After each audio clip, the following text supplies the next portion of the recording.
720 workers, including team of independent consultants, worked day and night to complete this task. I have been informed that nearly 35% of work is completed on this stretch from Amravati to Akola, and nearly 65% in Akola to Chikli section. Therefore, with this achievement, there will be a great relief to commuters. The movement of traffic will be smooth and travel time will be reduced.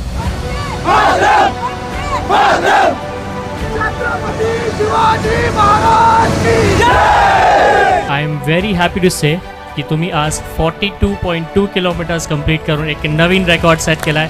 Congratulations, and as we at Guinness world record say you are officially amazing.